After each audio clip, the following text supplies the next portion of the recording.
ሰላም ጤና ይስጥልን ክቡራን የዩቲዩብ ቤተሰቦች፣ የሰዓቱን አጫጭር መረጃዎች እየቀርብ ያለው እስከ ፍጻሜው አብራችሁን ቆዩ።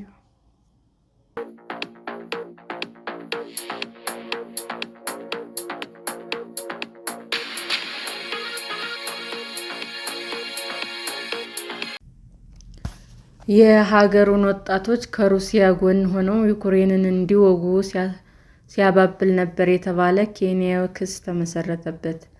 የኬንያ ፖሊስ ወጣቶች በስራ ዕድል ሽፋን ወደ ሩሲያ እንዲሄዱ በማግባባት በዩክሬን ጦርነት እንዲሳተፉ እያደረገ ነበር የተባለ ግለሰብ ላይ ክስ መሰረተ። የግሎባል ፒስ ሂውማን ሪሶርስ የቅጥር ኃላፊ የሆነው ፌስተሰን አራሳ 22 ኬንያውያን በማጭበርበር ለብዝበዛ ውሏል ሲልም አቃቤ ሕግ ሐሙስ ዕለት አስታውቋል።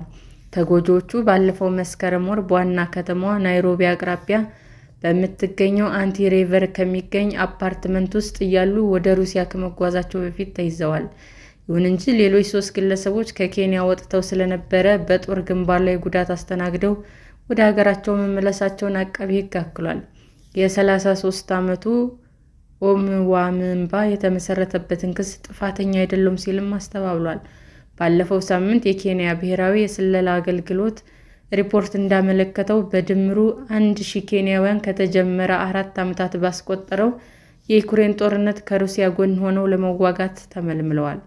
ሪፖርቱ ለፓርላማ አባላት ያቀረቡትን የፓርላማ አብላጫ መሪ ኪማኒ ኢንሹጉዋህ እንዳሉት ኬንያውያን ለመመልመልና ለመጓጓዝ ሰው አዘዋዋሪዎችና ባለስልጣናት በጣም በሚረብሸው የወንጀል መረብ ውስጥ ተሳትፈዋል።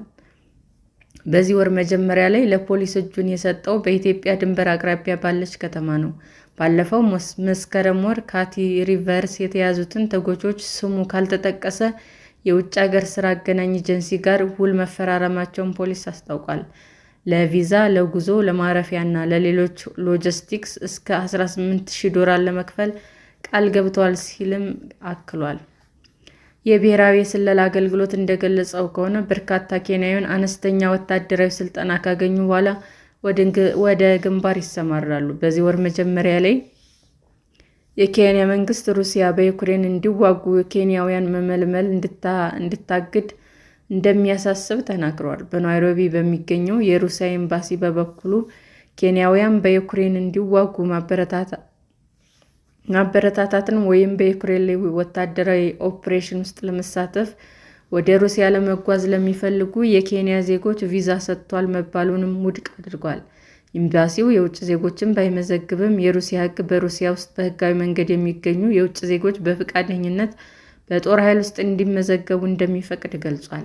የዩክሬን የውጭ ጉዳይ ሚኒስትር ረቡዕ ዕለት እንዳስታወቀው ከሆነ ከ36 የአፍሪካ ሀገሮች የተውጣጡ ከ1700 በላይ ሰዎች ለሩሲያ ለመዋጋት ተመልምለዋል።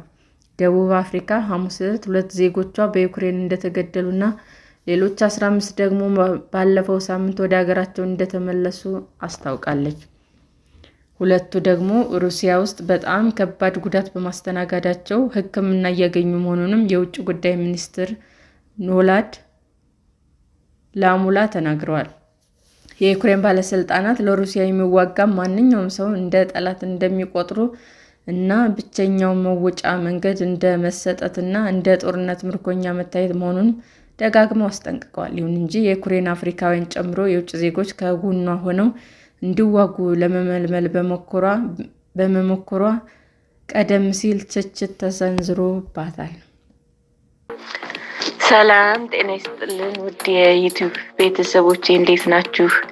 አዲስ ጀማሪ ነኝና ሰብስክራይብ ያደረጋችሁ አበረታቱኝ። አመሰግናለሁ። ዩቲዩብ አድማጮቻችን ለሰዓቱ ያቀረብኩላችሁ አጫጭር መረጃዎች ይህንን ይመስል ነበር። በሌላ መረጃ እስክንገናኝ ሼር፣ ላይክ፣ ሰብስክራይብ እንዲሁም ቢቀርብልን የምትሉት መረጃ ካለ ኮሜንት እያደረጋችሁ ቸር ቆዩን።